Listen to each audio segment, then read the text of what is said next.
Sementara itu pemirsa, jajaran Satreskrim Polresta Denpasar mengungkap 13 kasus menonjol dan mengamankan 15 tersangka selama 2 pekan. Kerugian terbesar sebanyak 530 juta rupiah terdapat dalam kasus penggelapan dalam jabatan yang dialami salah satu bank milik pemerintah. Kapolresta Denpasar Kombes Pol Jansen Avitus Panjaitan mengatakan dalam 2 pekan ini jajarannya telah mengungkap 13 kasus, yakni 7 kasus pencurian dengan pemberatan, 1 kasus pencurian kendaraan bermotor, 4 kasus pencurian biasa, dan 1 kasus penggelapan. Dari berbagai kasus, kerugian terbesar terjadi pada kasus penggelapan dalam jabatan yang dilakukan tersangka bernama Rahadian Pratama usia 34 tahun. Tersangka diberikan tugas oleh perusahaan tempatnya bekerja untuk melakukan pengawasan dan pengisian ATM Bank BRI.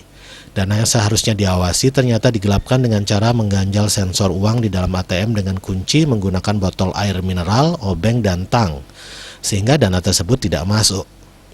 BRI mengalami kerugian sebanyak 530 juta rupiah.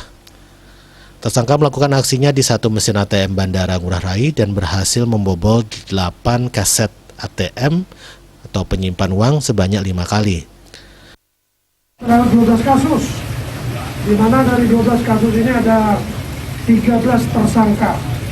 Yang pertama, 7 kasus pencurian dengan pemberatan, kemudian 1 kasus pencurian kendaraan bermotor, kemudian 4 kasus pencurian biasa, dan kasus penggelapan 1, di mana barang buktinya adalah 530 juta rupiah.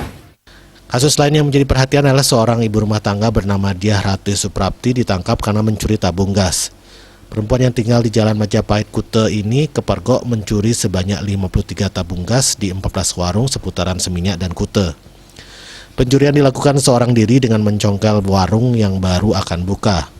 Ratu mengaku aksi pencurian tabung gas ini dilakukan karena terhimpit kebutuhan ekonomi. Kini para tersangka menjalani pemeriksaan intensif di kepolisian. Raiswantara, Bali TV.